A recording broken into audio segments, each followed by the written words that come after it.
Hello, Tennessee Voices viewers and listeners. This is David Plazas, the Opinion and Engagement Director for the USA Today Network Tennessee and the Tennessean. I'm pleased to have as my guest today, Jenny Barker, who is the president of Junior League of Nashville. Jenny, how are you doing today? I'm fine. Thanks for having me. Appreciate it. Absolutely. And for people who don't know about the Junior League, could you talk a little bit about what you do and some of the projects that you're doing? Sure. So the Junior League was founded in 1901 in New York City, and the Junior League of Nashville was founded in 1922. We are coming up on our Centennial anniversary on April 10th this year, and it is a group of women in our city who are civic leaders in so many different ways. Our mission is about training women and providing meaningful impact in the community. So right now we are at about 1,500 members, which makes us among the 15th largest leagues in the world. Well, that's great to hear. And I've had the opportunity to meet several of your members over the years and see some of the great work that you're doing, including some of the charitable projects and the philanthropic projects that you're doing. Could you talk a little bit about some of those things that you've been doing over the years? Sure. So I think that's one of the beautiful things about the league. We have been a quiet force in the city since our founding in 1922. In every decade since, there has been a movement of meeting the needs of the city. I love talking about the founding of our league in Nashville, which was right after the 19th Amendment passed, which those of us in Nashville have gotten a taste of Nashville's role in that. And some of the women who were involved in that movement went on to become Junior League of Nashville members. Our biggest community project when we first started was during the polio epidemic. So it's kind of surreal now as we're in a pandemic, thinking about what women were going through in the polio epidemic, but they started a home for children who had been affected by polio. And that home for crippled children grew and grew and became what is now Monroe Carroll Jr. Children's Hospital at Vanderbilt. Wow. I know that that was a time, especially in the 1920s. We'd mentioned women's suffrage and the great anniversary that was had shortly a few years just before the Junior League started in Nashville, and the tremendous legacy that one has, especially now at the Nashville Public Library and Centennial Park, for example. So speaking of Centennial anniversaries, you mentioned that yours is coming up. Would you talk a little about how you're going to celebrate that?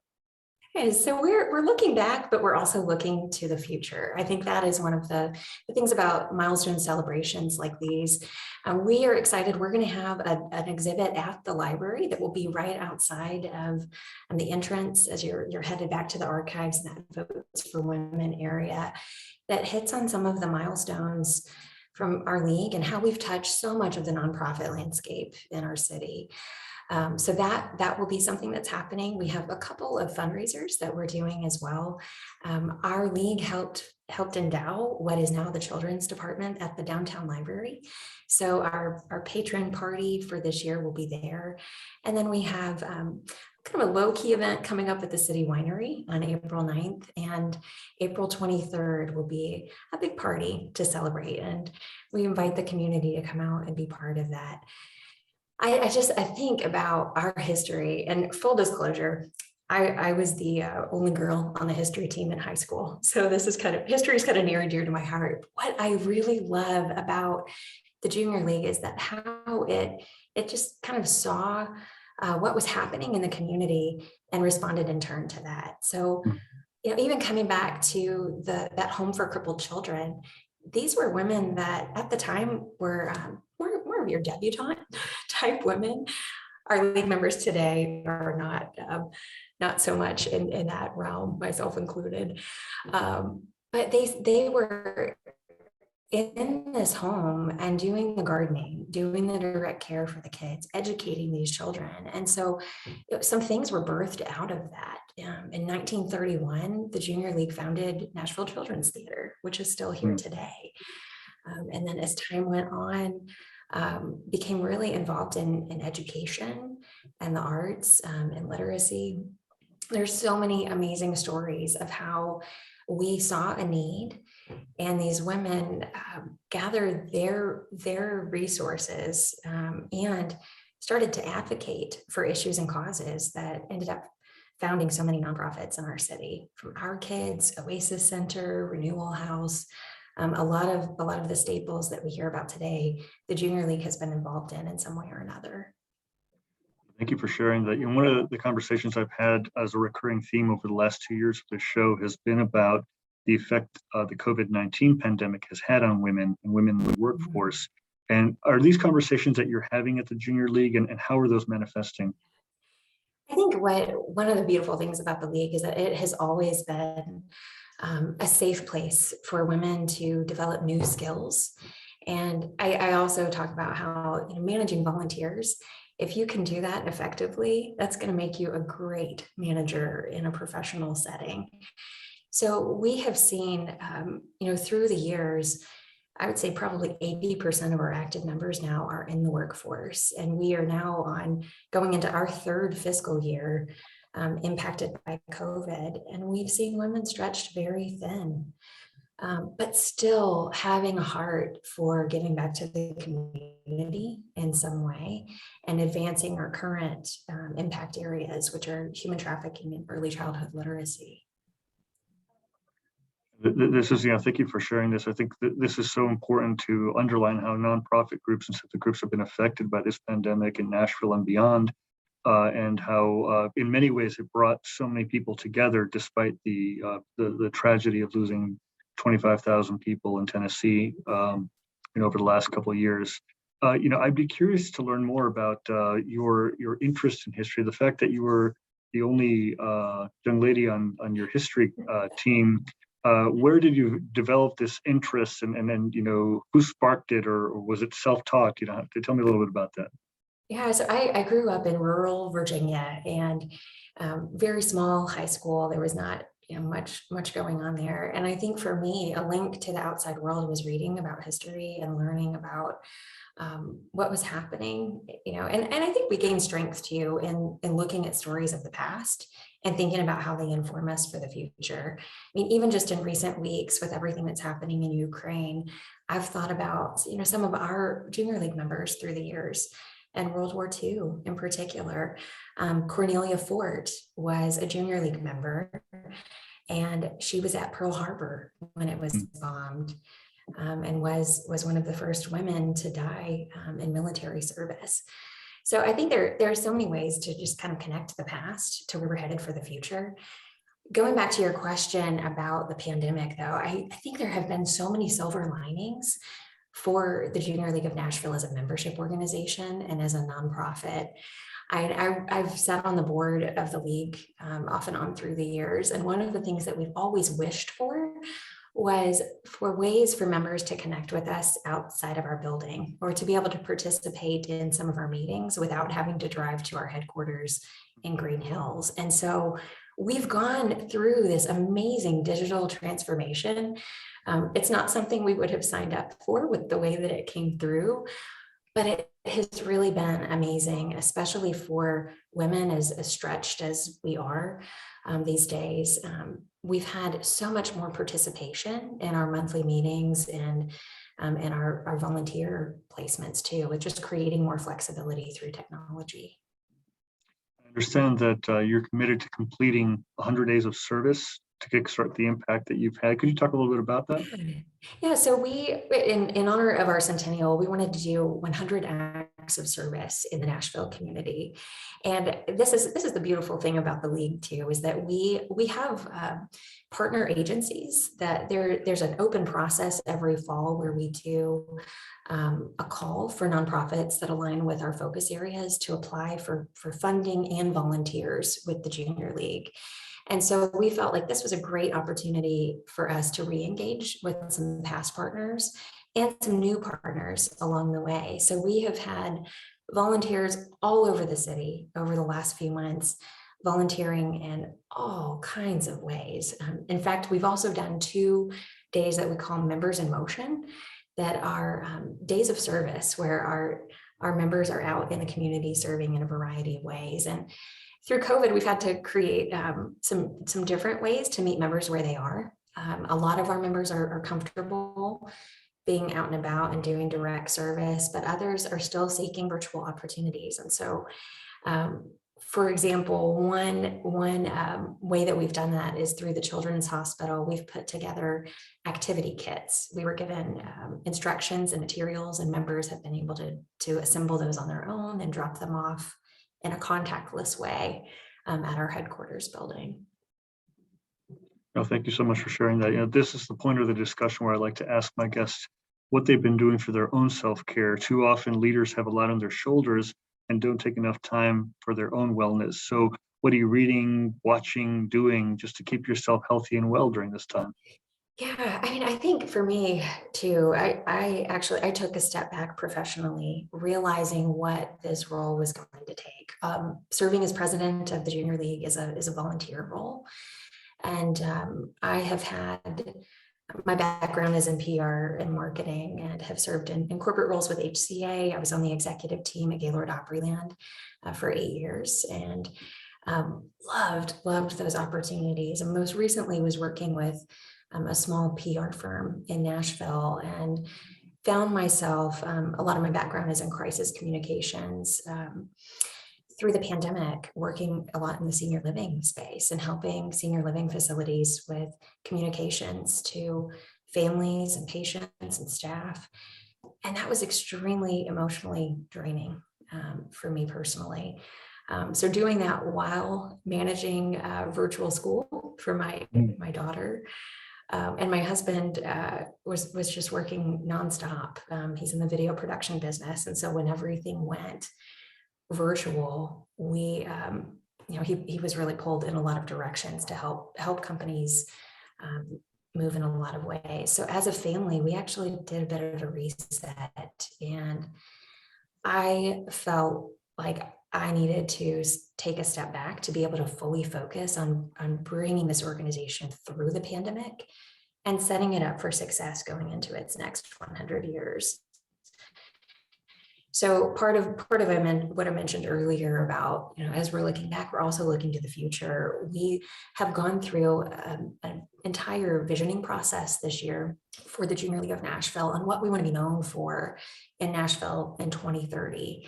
And that has been such a great opportunity to re-engage our members and for us to do some visioning about what's next for the league. So I'm excited about where we're headed, and when my term ends the end of May, I know that the next team is ready to champion that vision forward, and that 100 years from now, the Junior League of Nashville is still going to be relevant in our community. I think that's something that's really important to hear in terms of how people cope and prepare for a position like this. As you mentioned, it's a volunteer position to be in the Junior League, and it's a lot of sacrifice that comes with it. From family time to your own professional time, et cetera. And as people, especially women and young women, are looking to find both professional opportunities and volunteer opportunities, what advice do you have for them to try to be as best prepared as they can, or at least as successful as they can? I think this is something I've wrestled with my whole career, and I have kind of treated this year as an adult gap year for myself to look at is nonprofit. Where I want to be after this experience. And it's pretty amazing that I've had the opportunity to help run a nonprofit in our city with 1,500 members this year. I would say progress, not perfection.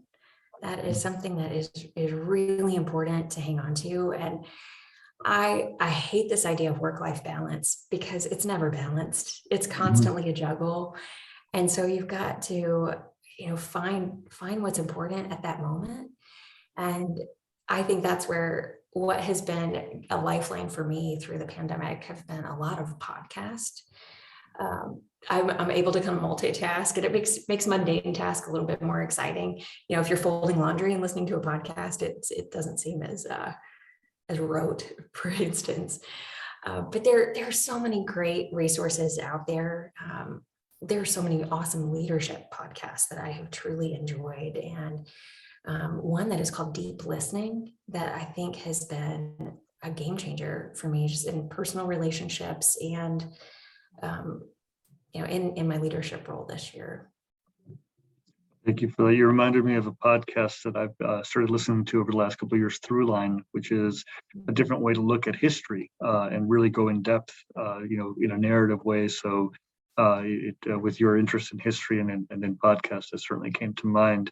It's really interesting as people develop, in positions. We have seen women take on roles at the C-suite, at the level of the vice president, among the highest offices in the land, and many other things. And what are some of the obstacles you think that still exist, if any, that women face to be able to be as successful as they wish to be?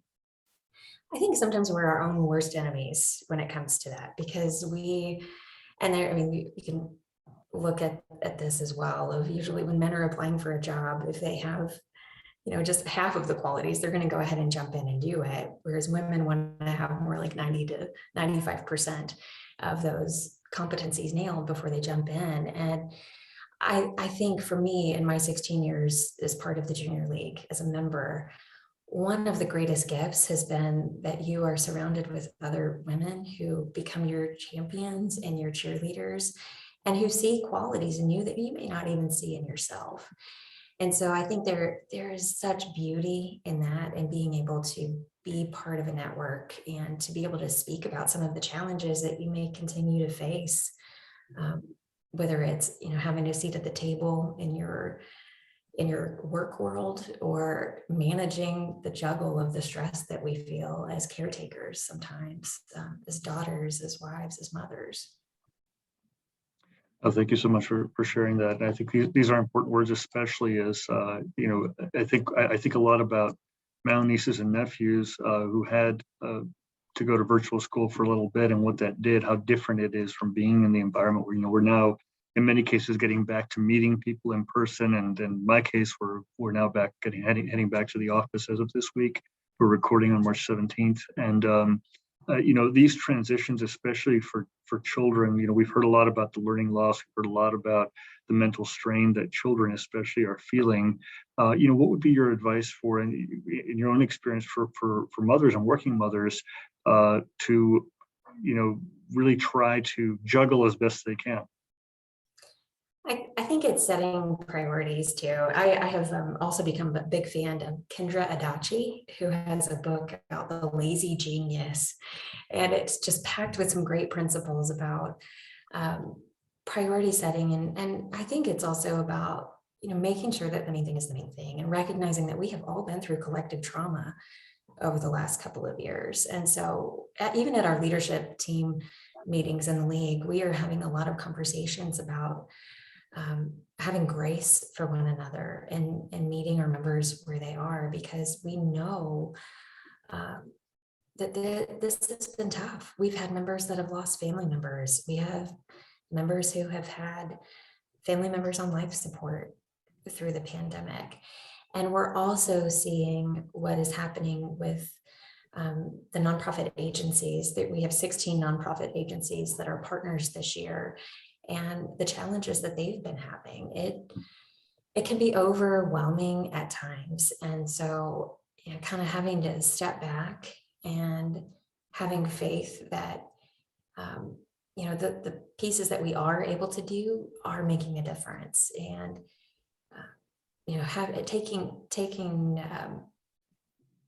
taking stock in the good that has occurred already. Well, Jenny Barker, President of the Junior League of Nashville, I want to thank you so much for being guests on the Tennessee Voices podcast. Before I let you go, however, I always like to ask guests that they would leave our audience with some words of wisdom to help them get through this time. That is a tough one, David.